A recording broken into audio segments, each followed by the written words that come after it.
Bismillahirrahmanirrahim. Assalamualaikum warahmatullahi wabarakatuh. Waalaikumsalam. Terima kasih moderator, terima kasih kedua materi teman-teman sekalian. Saya Eka Hendri dari hari ini mewakili kami di wilayah Kalbar. Saya tertarik dengan apa yang disampaikan oleh semuanya tadi, termasuk yang menanggapi. Ini semacam kita menyusun puzzle ya, untuk musabaqah al-khair ya, perlombaan kebaikan gitu kan. Karena ada patah Arab itu bilang begini tuh, mata yang berlual bunyan yaumat tamam jatuh tertentu itu kayak kalau al-bubanin khalqu hadis kapal pakai al-bubanin khalqu al-buhadim. Kapan sebuah bangunan itu akan bertegak kalau yang bangun ini sendiri gitu, kurang lebih gitu ya, yang bangun sendiri tapi yang urusannya ramai. Padahal untuk membangun itu kadang orang ramai pun belum tentu jadi. Tapi kalau urusan satu orang aja sudah cukup. Apalagi kalau ada 1000 yang mentalnya rusak. Nah itu, ya, paling tidak hari ini kita sudah ada mental membangun gitu, ada semangat itu. Jadi bicara tentang kerukunan, ini persoalan yang tidak pernah kunjung ada titik ujungnya. Tahun 60-an, 70-an dulu ini juga problem yang sama. Sampai kemudian Pak Menteri Agama terakhir tahun lalu harus mengangkat lagi isu Indonesia rukun itu kan. Artinya memang ada problem tentang masalah kerukunan itu. Tapi itu bukan petanda bahwa itu kemunduran ya. Artinya itu tanda bahwa kita semakin masuk ke dalam titik persoalan yang sebelumnya.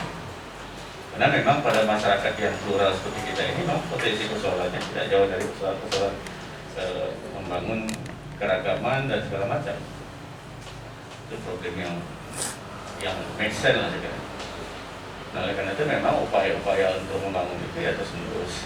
Nah, data terakhir tentang kerukunan kan katanya indeksnya meningkat. Contohnya toleransi, kerjasama, dan macam-macam. Bahkan Singkawang jadi nomor 1 itu. Ya kan? Setara di situ. Ya, kan hasil penelitian dari Setara Institute itu kan. Itu kan tentu menggembirakan untuk kita Kalbar itu. Di tengah-tengah kita masih dibayang-bayang bahwa sejarah konflik sosial yang ada di Kalimantan Barat gitu. Itu pertanda yang baik. Nah, cuma persoalannya kan apakah itu hanya sebatas data statistik ya kan? Yang betul-betul merepresentasi apa yang terjadi di bawah kan? Itu persoalannya kan? Oleh karena itu maka mesti ada EKUB ini sebenarnya harus mengambil peran itu untuk memetakan ya, sebenarnya seperti apa sih kerukunan yang terjadi di Kalimantan Barat ini. Di Singkawang itu apakah betul-betul substansi atau itu hanya statistik, ya kan? Yang kedua, menghadapi pemilu nanti, memang isunya tidak akan jauh-jauh lagi dari yang Bu Sangada bilang tadi, isu identitas, politik identitas. Nah, saya ingin mengajak kita semua, bicara politik identitas itu sebenarnya tidak buruk. Kalau kita belajar ilmu politik, identitas itu sesuatu yang make sense, sesuatu yang masuk akal. Bahkan di negara-negara maju ya persoalan populisme itu sekarang menjadi hal yang bisa diterima gitu. Faktanya misalnya di Amerika Donald Trump menang dengan isu populisme, isu migran, ya, pembatasan akan buat tembok itu antara Amerika dan Meksiko itu kan mengulang sejarah masa lalu itu, bagaimana Amerika Jerman dengan tembok Berlin, ya kan? Itu kan setback, tapi itu ternyata diterima. Nah, pengalaman itu ditiru oleh beberapa negara Eropa lainnya seperti Prancis misalnya. Partai garis keras kanan itu yang mengusung isu populisme itu juga menjadi pemenang gitu. Nah, oleh karena itu ditiru juga di negara-negara Skandinavia yang seperti baru-baru ini kan pembakaran Al-Quran misalnya oleh Rasmus Paludan di Denmark misalnya. Itu kan ada partai kanan yang mengusung isu populisme juga, anti-Islam, anti-imigran dan segala macam. Nah, mereka kepentingannya untuk kepentingan politik. Dan kita bakal terjadi juga. Nah, akan terjadi juga. Jadi merit system itu baru wacana. dalam politik. Kita faktanya nanti pada akhirnya yang dipilih itu pasti Muslim, ya kan, pengennya kan dari Jawa. Itu kan fakta-fakta yang tidak tertulis, tapi itu Amerika juga begitu.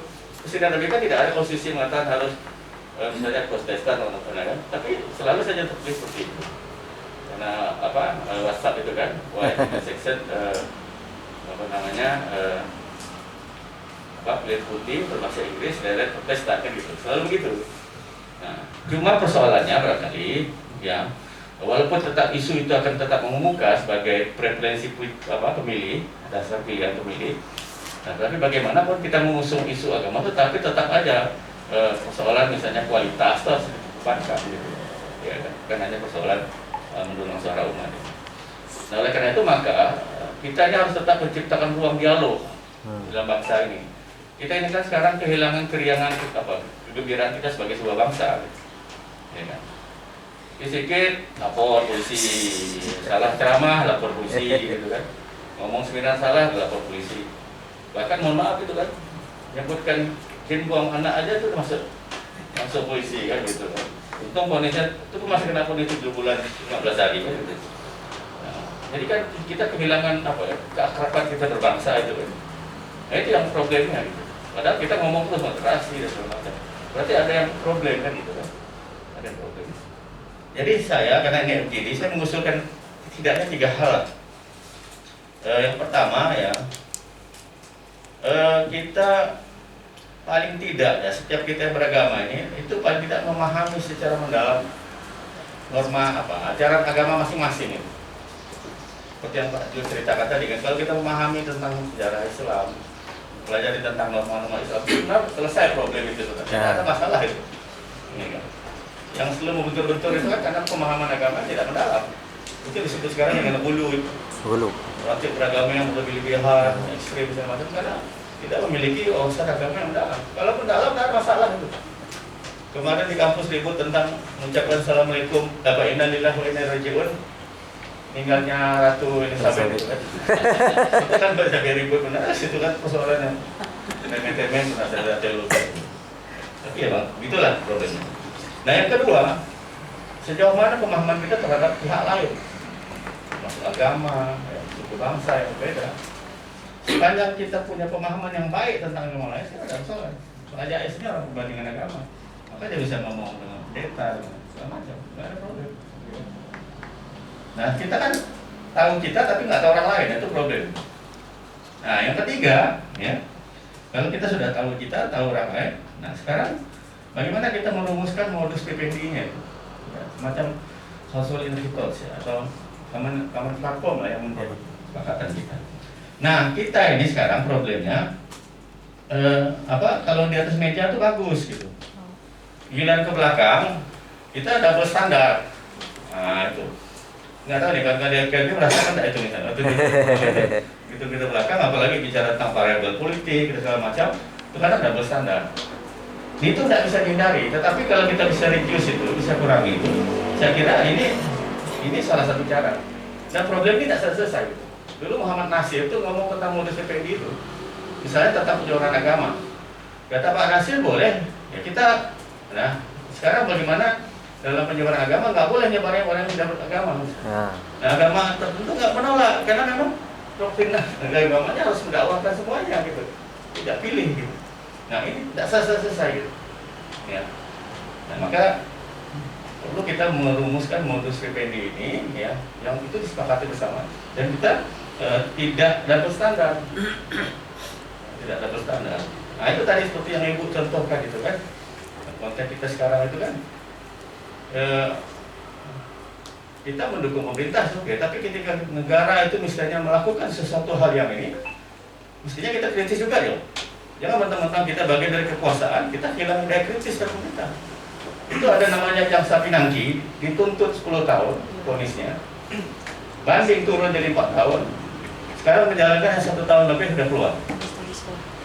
Habib Rizik ngomong yang ngomong hanya itu, tapi kemudian kan disanksi sekian lama. Ya, termasuk Deddy Mulyadi itu kan misalnya kan hanya ngomong seperti itu, yang sekiranya itu kita paham lah itu ada politik di belakang itu, akhirnya harus seperti itu. Nah itu yang aku bilang. Jadi pilar moderasi, pilar kerukunan itu satu, keadilan politik. Yang kedua, keadilan penegakan hukum. Ketiga, keadilan pembangunan. Itulah pilarnya. Kalau itu semua nggak ada, sebagus apapun konsepsi kita, itu ya, itu seperti narik karpet di bawah meja. Udah kita susun rapi-rapi ini, kita tarik karpet di bawah meja, hamburan lagi. Nah, itu. Saya kira itu yang bisa saya kontribusikan dalam kesempatan ini. Terima kasih, mohon maaf. Assalamualaikum warahmatullahi wabarakatuh.